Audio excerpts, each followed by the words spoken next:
धमकी दे रहा था तौकीर रजा। 72 घंटों में होगा भयंकर एक्शन, कोर्ट ने दिया अल्टीमेटम।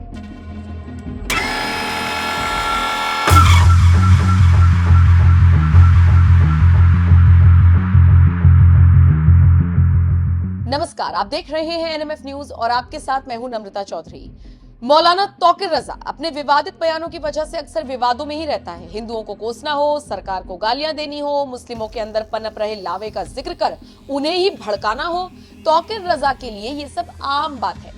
8 फरवरी को हल्द्वानी में हिंसा हुई और उसके तुरंत बाद यानी 9 फरवरी को तौकीर रजा ने बरेली में मुस्लिमों को इकट्ठा कर एक विशाल रैली निकाली। दरअसल तौकीर रजा सरकार के खिलाफ पिछले काफी वक्त से हल्ला बोल कर रहा है। उसका कहना था कि सरकार के बुलडोजर की कार्रवाई से वो बहुत आहत है, अब अगर बुलडोजर आया तो फिर उसका जवाब दिया जाएगा। इस दौरान तौकीर रजा ने भड़काऊ भाषण देते देते और क्या कुछ कहा था, पहले वो सुन लीजिए। कि हमने अपने नौजवानों को कंट्रोल किया हुआ है, अगर कंट्रोल से बाहर हो गए तो हुकूमत के लिए बड़ी दिक्कतें पेश आ जाएंगी।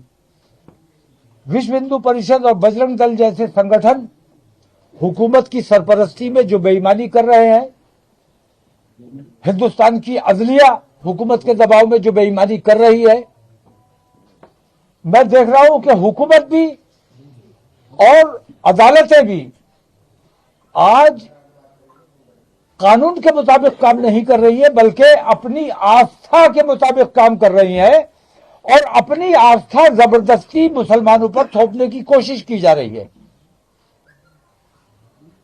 मैं ये कहना चाहता हूं कि अगर ये जुल्म ज्यादती इसी तरह जारी रहा, विश्व हिंदू परिषद और बजरंग दल जैसे आतंकवादी संगठनों को कंट्रोल नहीं किया गया तो मुल्क के हालात खराब होने का अंदेशा है, जो हम किसी कीमत पर नहीं होने देना चाहते।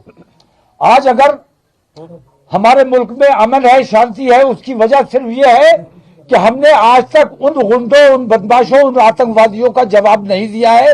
जिस दिन हमारा नौजवान जवाब देने पर मजबूर हो जाएगा, उस दिन मुल्क के हालात खराब हो जाएंगे। इसीलिए मैंने, जैसे आपने देखा होगा कि गीजर में सेफ्टी वाल्व लगा होता है, लावा अंदर अंदर बहुत पनप रहा है, बहुत बड़ा ब्लास्ट हो सकता है।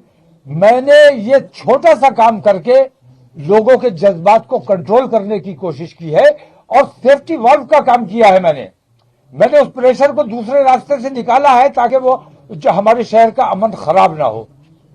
हुकूमत को हमारा इसमें साथ देना चाहिए। अगर हुकूमत दंगा और फसाद चाहती है तो हम तैयार हैं, न पुलिस की लाठी से डरते हैं न गोली से डरते हैं, लेकिन हम अपने शहर के अमन से और अपने देश के अमन को बनाए रखना चाहते हैं, इसलिए हमने जवाब नहीं दिया है।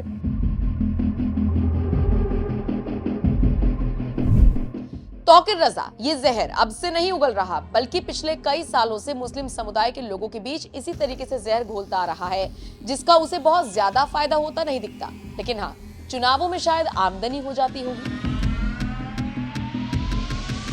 खैर, अब एक पुराने मामले में तौकीर रजा फंसता हुआ दिख रहा है। दरअसल यूपी के बरेली जिले में सत्र न्यायाधीश की अदालत ने कट्टरपंथी मौलाना तौकीर को 11 मार्च को पेश होने के लिए कहा है। साल 2010 में बरेली दंगों का मास्टरमाइंड तौकीर को बताया गया और इसी सिलसिले में उसे तलब किया गया है। आपको याद होगा 2010 में दंगा हुआ था। कहा गया कि बाराफात के जुलूस में शामिल भीड़ तय रास्ते से हटकर जबरन हिंदू इलाके से निकली थी। उस दौरान इतनी हिंसा हुई थी कि 10 दिनों तक इलाके में कर्फ्यू रहा था।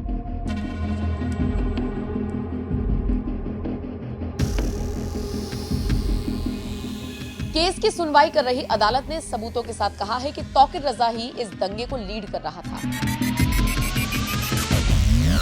बताया जाता है कि इस दौरान हिंदुओं को टारगेट करके, उनके मंदिरों को टारगेट करके हिंसा फैलाई गई। इस हिंसा के दौरान करोड़ों का नुकसान हुआ, हिंदुओं के घर जल रहे थे, लेकिन फायर ब्रिगेड की गाड़ियों को वहां तक पहुंचने नहीं दिया जा रहा था। उस वक्त मायावती की सरकार थी, जिसे काफी कड़क माना जाता रहा है। लेकिन आपको जानकर ताज्जुब होगा, इतना सब करने वाले तौकीर को महज 3 दिन के अंदर बेल मिल गई, क्योंकि कट्टरपंथियों ने मायावती को वोट न देने और उनकी रैलियों का बहिष्कार करने का ऐलान जो कर दिया था। सूत्र बताते हैं, जिस वक्त हिंदुओं के घर जल रहे थे, उस वक्त मौलाना तौकीर ने भरे मंच से ऐलान किया था कि मैं हिंदुओं के खून की नदियां बहा दूंगा, मैं उनके घर और दुकानों को आग लगा दूंगा। उस वक्त तो मौलाना को गिरफ्तार कर लिया गया था, लेकिन 3 दिन में उसकी रिहाई हो गई थी। हैरानी की बात यह है कि पुलिस की चार्जशीट में उसका नाम तक नहीं था। खैर, फिर वकीलों ने इस संदर्भ में सीएम को पत्र लिखा और उसके बाद अब उसी मामले में तौकीर को 11 मार्च को तलब किया गया है। फिलहाल जो भी अपडेट इस मामले पर आएगी वो आप तक पहुंचाएंगे। बाकी आप इस खबर को लेकर और मौलाना तौकीर रजा जैसे भड़काऊ लोगों को लेकर क्या राय रखते हैं, कमेंट करके हमें जरूर बताइए।